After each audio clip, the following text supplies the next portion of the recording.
సర్టిఫికేట్లపై GHMC commissioner Ilambarthi serious అయినట్లుగా తెలుస్తోంది. దానికి సంబంధించిన బ్రేకింగ్ న్యూస్ ఇప్పుడు మనం చూస్తున్నాము. హెల్త్ అడిషనల్ కమిషనర్ తో పాటు మెడికల్ ఆఫీసర్లతో టెలికాన్ఫరెన్స్ జరుగుతోంది. ఇలాంటివి పిచ్చి వేషాలు వేస్తే అందరిపై పోలీస్ కేసు పెట్టి లోపలికి పంపుతానని వార్నింగ్ ఇచ్చారు అధికారులు.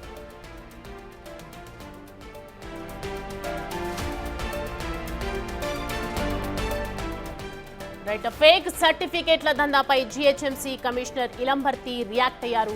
హెల్త్ అడిషనల్ కమిషనర్ మెడికల్ ఆఫీసర్లతో టెలికాన్ఫరెన్స్ నిర్వహించారు. ఇలాంటి పిచ్చి వేషాలు వేస్తే అందరిపై పోలీస్ కేసు పెట్టి లోపలికి పంపుతానని మెడికల్ ఆఫీసర్లపై కమిషనర్ ఇలంబర్తి వార్నింగ్ ఇచ్చారు.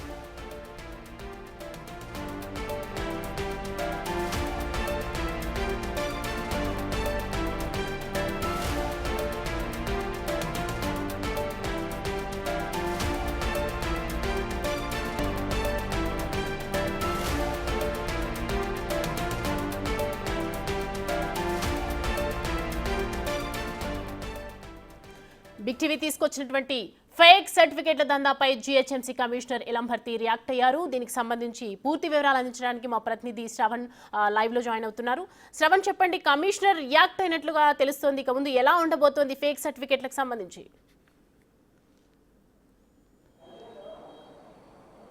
జీహెచ్ఎంసీ పరిధిలో బర్త్ అండ్ డెత్ సర్టిఫికేట్లు జారీ అనేది జీహెచ్ఎంసీకి సంబంధించిన హెల్త్ డిపార్ట్మెంట్ బాధ్యత.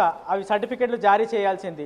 సో ఈ ఫేక్ బర్త్ అండ్ డెత్ సర్టిఫికేట్ల జారీ అంశంలో జీహెచ్ఎంసీకి సంబంధించినటువంటి మెడికల్ ఆఫీసర్లు అవినీతికి పాల్పడుతున్నారు, నిర్లక్ష్యంగా ఫేక్ సర్టిఫికేట్లు జారీ చేస్తున్నారు, అనేక అక్రమాలు జరుగుతున్నాయని కొద్దిసేపటి క్రితమే బిగ్ టీవీ ఈ వార్తని బ్రేక్ చేసింది. దీనిపైన జీహెచ్ఎంసీ కమిషనర్ ఇలంబర్తి రియాక్ట్ అయ్యారు. మెడికల్ ఆఫీసర్లతో పాటు జీహెచ్ఎంసీకి సంబంధించినటువంటి హెల్త్ అడిషనల్ కమిషనర్ పంకజతో కూడా టెలికాన్ఫరెన్స్ నిర్వహించారు. పూర్తి స్థాయిలో మొత్తం గ్రేటర్ హైదరాబాద్ వ్యాప్తంగా 6 జోన్లు 30 సర్కిల్స్ ఉంటాయి. 30 సర్కిల్స్లో ప్రతి సర్కిల్తో పాటు 150 వార్డులు ఉంటాయి. వార్డు వారీగా కూడా బర్త్ సర్టిఫికేట్కి సంబంధించిన ప్రతి అంశాన్ని కూడా క్షుణ్ణంగా పరిశీలించాల్సిందే. ఫేక్ సర్టిఫికేట్లు జారీ చేస్తే ఎవరిని కూడా ఉపేక్షించేది లేదు. వాళ్ళందరి మీద కేసులు పెట్టి జైల్లోకి పంపించాల్సినటువంటి పరిస్థితి తెచ్చుకోవద్దు అని ఇలంబర్తి చాలా సీరియస్గా రియాక్ట్ అయ్యారు. ప్రతి మెడికల్ ఆఫీసర్ కూడా వాళ్ళ దగ్గరనే ఉండాలి. వాళ్ళ ఆపరేటర్ ఏం చేస్తున్నారో వాళ్ళు దృష్టి పెట్టాలి. ఓ బర్త్ సర్టిఫికేట్ జారీ చేస్తున్నప్పుడు ఒక ఆపరేటర్ మీద పూర్తి నెపం నెట్టేసి మేము పక్కగా తప్పించుకుంటామంటే కుదరదు. ఖచ్చితంగా మెడికల్ ఆఫీసర్లని బాధ్యత చేయబోతున్నాము. చీఫ్ మెడికల్ ఆఫీసర్ పంకజాన్ని బాధ్యత చేయబోతున్నాము. ఇంకా అవసరమైతే అడిషనల్ కమిషనర్ హెల్త్ పంకజాన్ని కూడా బాధ్యత చేయబోతున్నాము. ఒకవేళ తప్పు జరిగితే వీళ్ళ మీద కేసు పెట్టేటువంటి పరిస్థితి తీసుకురాబోతున్నాను అని చాలా సీరియస్గా ఇలంబర్తి రియాక్ట్ అయ్యారు.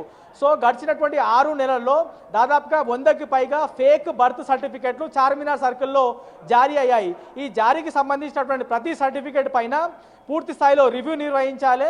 దాంతోపాటు గడిచినటువంటి 6 నెలల నుంచి 1 ఏడాది పాటు జారీ అయినటువంటి బర్త్ సర్టిఫికేట్లకు సంబంధించిన ప్రతి డీటెయిల్ కూడా బయటకు తీయాలి. నిజమైనటువంటి సర్టిఫికేట్ ఎన్ని జారీ అయినాయి, ఫేక్ బర్త్ సర్టిఫికేట్లు ఎన్ని జారీ అయినాయి అనేటువంటి అంశాలపైన పూర్తిగా రివ్యూ చేయాలని చెప్పారు. రాబోయే రోజుల్లో ఈ ఫేక్ బర్త్ సర్టిఫికేట్లకు సంబంధించినటువంటి అంశం పైన నేను ప్రతిసారి అడిగినప్పుడు నాకు పూర్తి డీటెయిల్స్ ఇవ్వాల్సి ఉంటుంది. ఒకవేళ తప్పు చేస్తే మాత్రం ఊరుకునేది లేదు అనేది చాలా స్పష్టంగా ఇలంబర్తి మెడికల్ ఆఫీసర్లతో పాటు హెల్త్ అడిషనల్ కమిషనర్ పంకజకి సీరియస్ వార్నింగ్ ఇచ్చారు. సో ఇవాళ నుంచి రాబోయే వారం 10 రోజుల పాటు ప్రతిరోజు కూడా ఈ బర్త్ సర్టిఫికేట్ల పైన కమిషనర్ ఇలంబర్తి రివ్యూ చేయబోతున్నారు. దాని తర్వాత ఇవాళ సాయంత్రం వరకు విజిలెన్స్కి కూడా విచారణకి ఆదేశించేటువంటి అవకాశం ఉంది. ఒక్కసారి విజిలెన్స్కి వెళ్ళిన తర్వాత పూర్తి స్థాయిలో ప్రతి ఒక్క మెడికల్ ఆఫీసర్ మొత్తం దాదాపుగా మనకు ఉన్నటువంటి సమాచారం 16 నుంచి 18 మంది మెడికల్ ఆఫీసర్లు ఉన్నారు. ప్రతి ఒక్క మెడికల్ ఆఫీసర్ చేస్తున్నటువంటి దందా ఏంది, ఎన్ని ఫేక్ సర్టిఫికేట్లు జారీ చేస్తున్నారు, ఎన్ని లక్షల రూపాయలు తీసుకొని ఫేక్ సర్టిఫికేట్లు ఇస్తున్నారు అన్నటువంటి అంశం నేను బయటికి తీస్తాను. దాని తర్వాత జైలుకి వెళ్లాల్సినటువంటి పరిస్థితి వస్తుంది. ఉద్యోగం చేస్తున్నారు, ఉద్యోగం మాత్రమే చేయండి, జనం కోసం పనిచేయండి, కానీ డబ్బుల కోసము పనిచేయొద్దు, అక్రమాలకు పాల్పడొద్దు అని కమిషనర్ ఇలంబర్తి చాలా సీరియస్గా రియాక్ట్ అయ్యారు. సో ఓవరాల్గా గ్రేటర్ హైదరాబాద్ వ్యాప్తంగా జారీ అవుతున్నటువంటి ఫేక్ బర్త్ అండ్ డెత్ సర్టిఫికేట్లకు సంబంధించినటువంటి అంశంపైన ఇలంబర్తి రియాక్ట్ అయ్యారు. మరి కాసేపట్లో హోమ్ బర్త్ అంటే ఇంట్లో జన్మించినటువంటి ప్రసవాలు ఎన్ని అనేటువంటి అంశాలపైన కూడా డాటా తెప్పించుకోబోతున్నారు. దీనిపైన మరి కాసేపట్లో మరిన్ని ఎక్కువ ఇన్స్ట్రక్షన్స్ కమిషనర్ అధికారులకు ఇచ్చేటువంటి అవకాశం ఉంది. ఇవాళ సాయంత్రం వరకు ఖచ్చితంగా దీనిపైన ఇలంబర్తి విజిలెన్స్ కి ఆదేశించేటువంటి అవకాశం కనిపిస్తాం. ఓవరాల్ గా బిగ్ టీవీ తెచ్చినటువంటి వార్త పైన కమిషనర్ చాలా సీరియస్ గా రియాక్ట్ అయ్యారు. Thanks for the updates Shravan.